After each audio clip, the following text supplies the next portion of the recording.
Tonight's episode of TWITS is brought to you by Frost Brew Coors Light. Hands warm. It is a little chilly down here. Got down to 38 last night. Woo! Celsius. All right. Yes, sir. Hello again, everybody, and welcome back to the week number 6 edition of TWITS for 2017.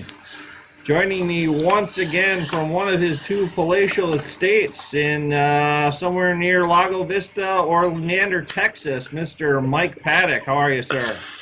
Howdy, doing fine. How are things up north? Outstanding, Mike. There was frost on the pumpkins this morning, so to speak. Football weather has consumed the greater Midwest here, so it feels like it's time to do Twitch, you know? Just got that. When is it not? Well, that's a great question. Not very often,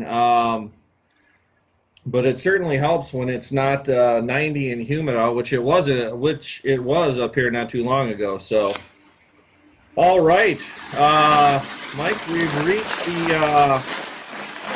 the tertiary poll of the season, about a third of the way through here. Yes. So we're on our episode number 5, I believe. So we're cruising along at about 83.3% effectiveness here on TWITS, which is far above our lifetime average. So let's break into the first segment as usual, Mike, the weekly rewind. The rewind tonight, Mike, presented by a hometown for me brew, a brew from Rhinelander Brewing. It's the Imperial Jack Double IPA, Mike. Nice. And, the folks at Rhinelander Brewery have outdone themselves. This is a tasty beverage to help me get through the usual 5 supple matchups. Leading off week number 5, we had what could have qualified as Dog of the Week until Deshaun Watson played. Brixton 35, Jeff 50. 23 points on my quarterback, almost half my points. Saved my bacon, so to speak, on that, and we'll touch a little further on that area of SFFL statistics in the 3-pack of facts coming up here. Evan in a nip-tuck affair, 41, Greg 46. Greg paced by the somewhat surprising return of Devontae Adams, only 10 days after what looked like a pretty serious hit. Mickey in a barn burner with Tom, our second 5-point game of the week, 60-55. She was paced by Melvin Gordon, who showed up in fine form with 19, and Tom tried desperately to make a comeback. Will Fuller with 14 on Sunday night, but not quite enough. Mike, by the way, I'm just going to break here. I just happen to notice as I look at all these scores we've got, it looks like 7 scores that are multiples of 5. So I'm going to have to take a look at that in next week's 3-pack of facts and see if that's a record. Mike with 80 beats Thad 80-45. Jacksonville defense continuing to pile up the points for Mr. Paddock. Dak Prescott leading the way in a losing affair at Texas Stadium to the great one, the GOAT, Aaron Rodgers. And last but not least, Tim on a little bit of a roll. Started out 0-3, but 2-3 now, I believe, on the year after or he might be 3-2, I can't remember, but started out slow, coming on late, 60-43 over Wayne.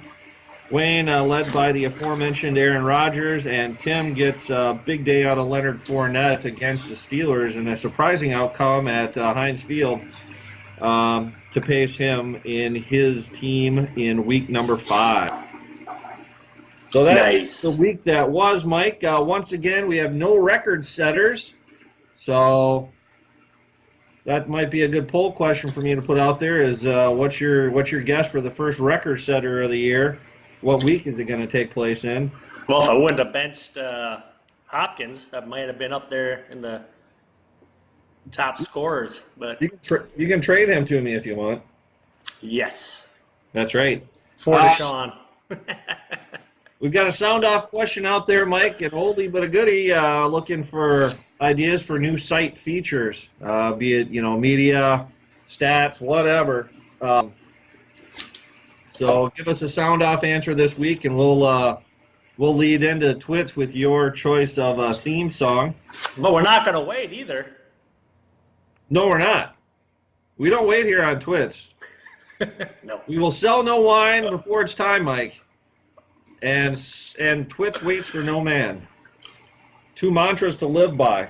All right, Mike. Well, in the never-ending quest to keep TWITS fresh and exciting, we're going to break in real quickly a couple of new segments here. First, let's go with the one of our new sponsors, Snapper Mowers. So we're going to do what's called the Snapper Weekly Snap Count. It's akin to the Snapper Mowing Down Inning, Mike.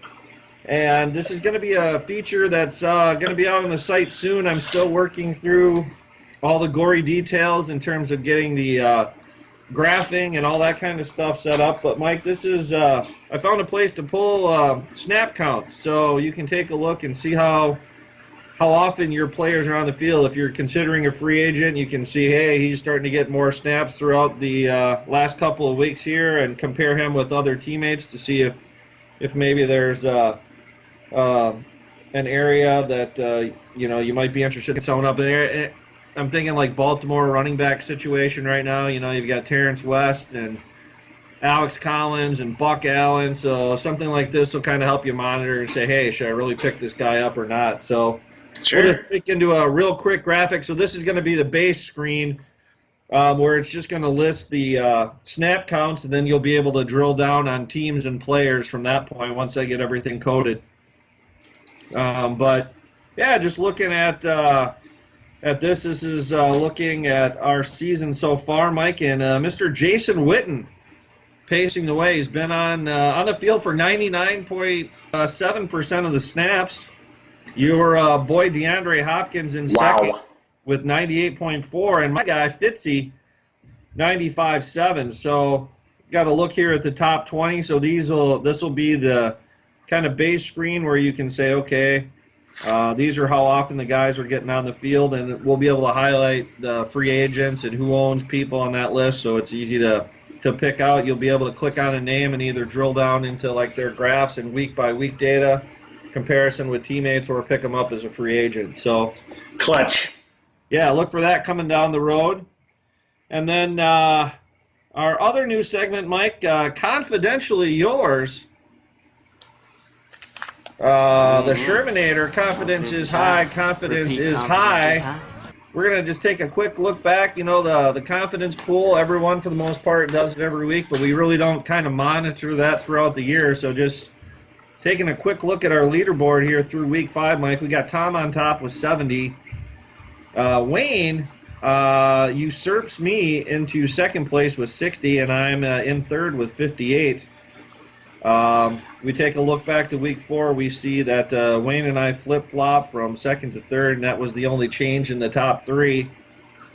Greg this week, I will say though, I noticed picked Jacksonville as one of his teams as the biggest underdog of the week to win, and Nice work by Mr. Hodgson there. So that's Confidentially Yours, Mike.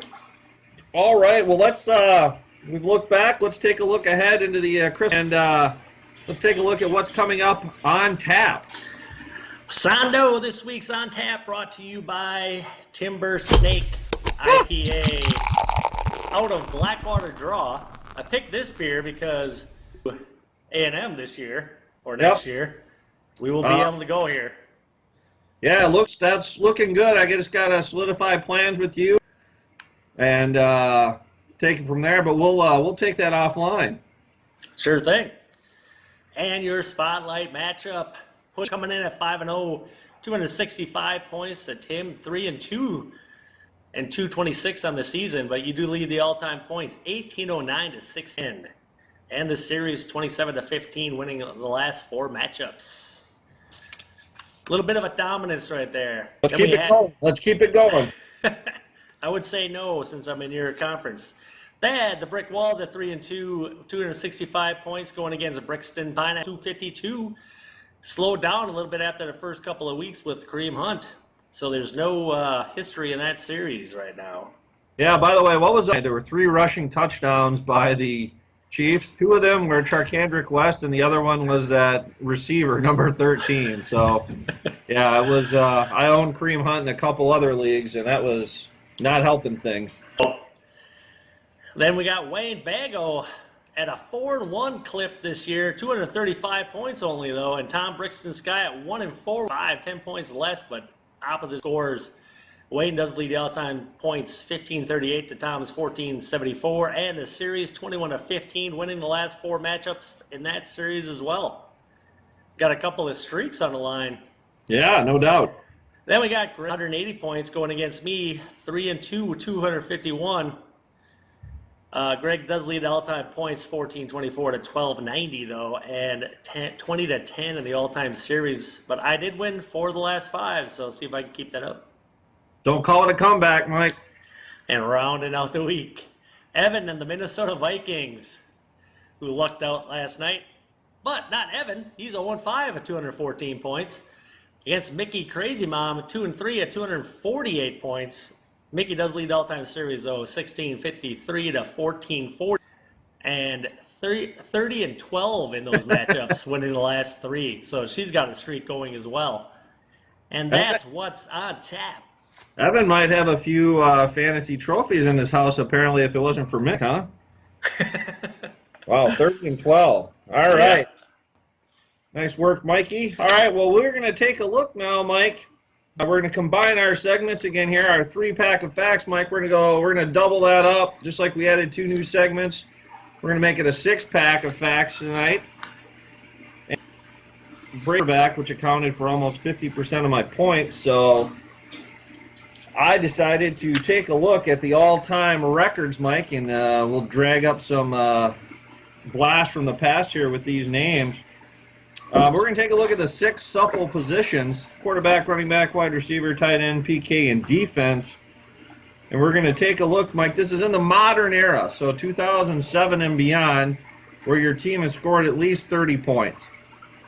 And then we're going to look at what owner has had the highest percentage in a given week scored from one person. So at the quarterback position, Mike, we'll use this one as a jumping off point, and then we'll break into skeptic or believe. Mike, we'll throw up the graphic here. Fred got 64.5% of his points, week 13 of 2011. He got 20 out of Rodgers and got a 31 total. So he leads the way in that category. And as you can see here on the graphic, it's littered with Tom Brady. So no real surprise there in terms of the names. All right, Mike, over or under 70%, do you think, Mike, in terms of the leading owner in terms of most highest percentage in 1 week from a given running back? Over or under 70%? Oh, gosh. I'd have to say under. Yeah, you'd be wrong, Mike. Wow. Way back in 2010, a little running back out of Atlanta called Michael Turner. The burner. 20 points. Evan scored 32, so that's good for a 71.9 clip. Wow. Would your kicker get 1? Yeah, that'd be interesting to go back and look at that box score. Other interesting names on there, Peyton Hillis.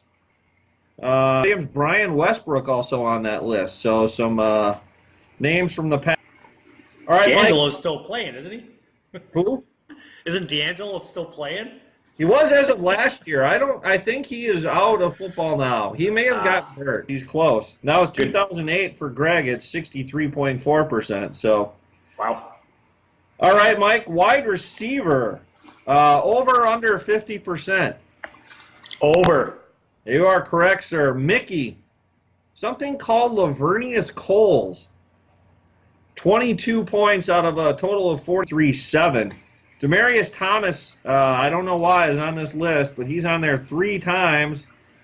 Randy Moss, Calvin Johnson, Plaxico Burress, Jordy Nelson also on the list. So Lavernius Cole is kind of an outlier up there at the top. All right, Mike, tight end, over under cent.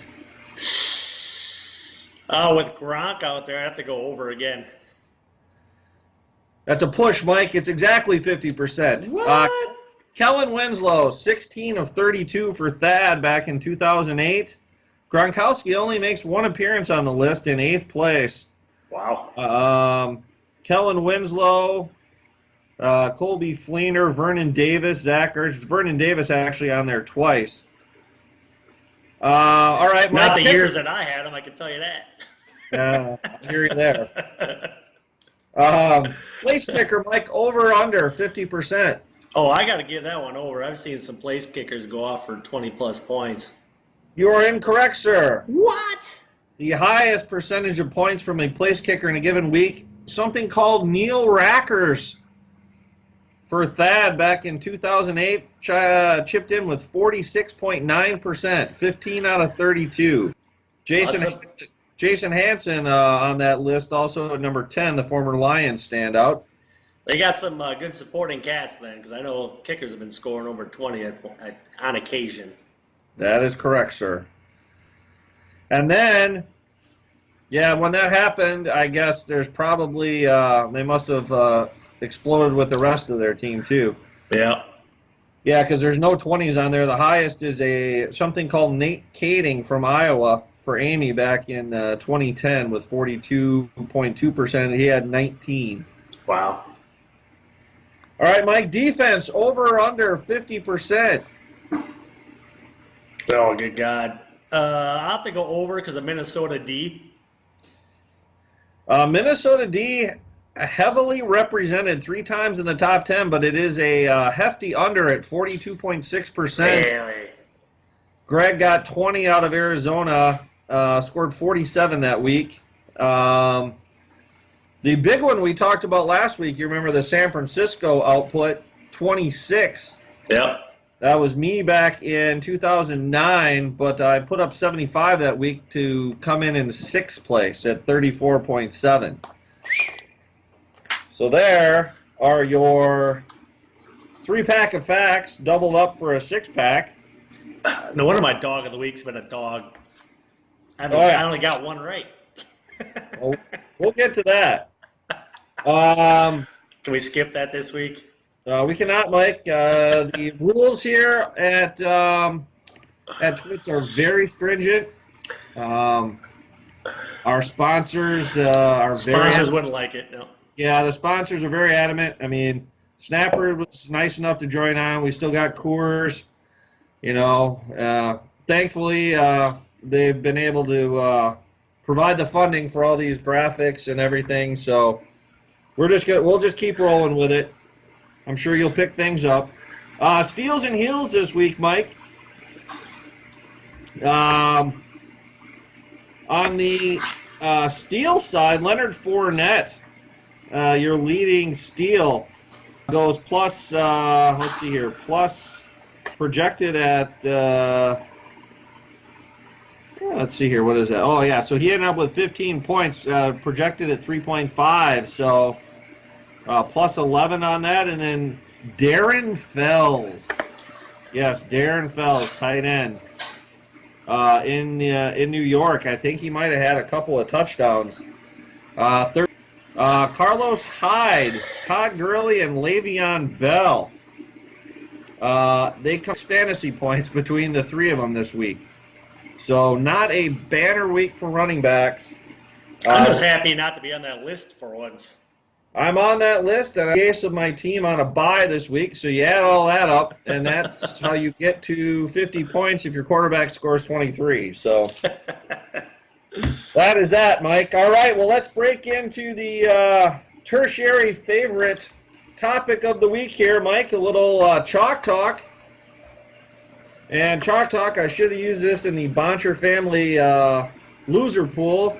I instead used Jacksonville. That's a mistake.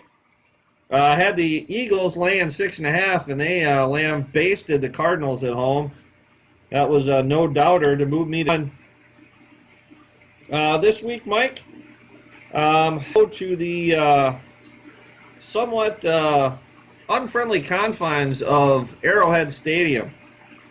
And the Steelers, Antonio Brown pitching hissy fits on the sideline. They did not put up a touchdown at home against Jacksonville last week, and the Chiefs, if anyone watched Sunday night, they look outstanding. They are only laying 4 points at home at Arrowhead against the Steelers.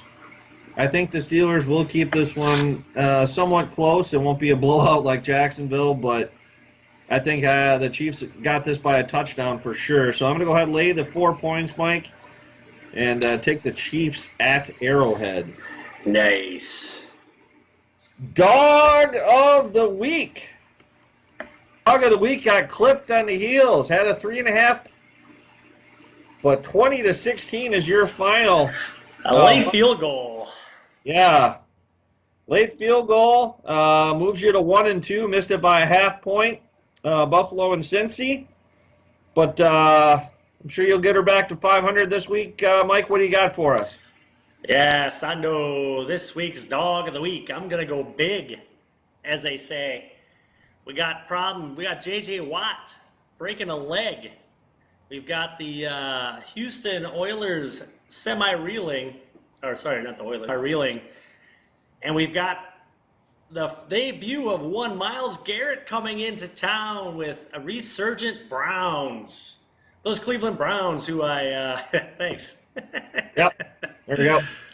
The Cleveland Browns who that was my only win of the year, by the way, by dog of the week, but they're going to get 9.5 points coming in. I like the Browns to at least stop the Texans enough that they're not going to lose by 9.5. So take the Browns as the dog of the week. Okay. All right, I like it. All right, Mike. Well, that'll move us to game of the week. Last week we both had Kansas City, and they came through handily on Sunday night. Or are you 3-0? You might be 3-0. I got to go back and check that because I think I'm a game. I know I'm a game behind you. You are 3-0, my friend. Yeah. I lost the Detroit Atlanta one week 1 or week 2, whatever it was for us. Week 1 for us. So this week, Mike, we are going to go out west. A matchup I used to love watching from the infield dirt when they were playing back in the day when there was actually a team in San Diego. Then Jack Murphy. Yes. Qualcomm, if you will. So we got the Chargers this week, Mike. They are going to Oaktown 357. Oaktown without Derek Carr, I'm assuming again, chance he could be back, but not 100%. And Oakland Chargers, yeah, it's the Chargers. But, yeah, walking in Oakland right now, I mean, Oakland's defense I thought was going to be a little bit of a force to be reckoned with this year, but Baltimore, who had been doing nothing, and they were put 30 on them. Outside of Michael Crabtree, the offense was dormant last week, and Hunter Henry starting to pick it up for the Chargers, and the full complement of Keenan Allen and Tyrell Williams et al., and Melvin Gordon, as you mentioned, I think will be too much for the Raiders in what will be, Mike, a 34-17 beatdown. Oh, yeah. I forgot to go back and look. What did you have last week? No idea. But these are out on YouTube and VH1 Classic, so someone can definitely research that here. You know, if we get one more sponsor, Mike, we're one sponsor away from having a research staff, you know? One sponsor, so Snapper and Coors, fingers crossed. One sponsor and we get a staff. Nice. Yep, and a free helmet. All right, Mike, well, that will wrap up week number 6 of TWITS. If you'd like to see this episode, and you probably don't, or any past episodes, head on over to our YouTube channel or vh1classic.com. So until next week, week number 7, we will say good night and talk to everyone 1 week from now. Adios. Adios.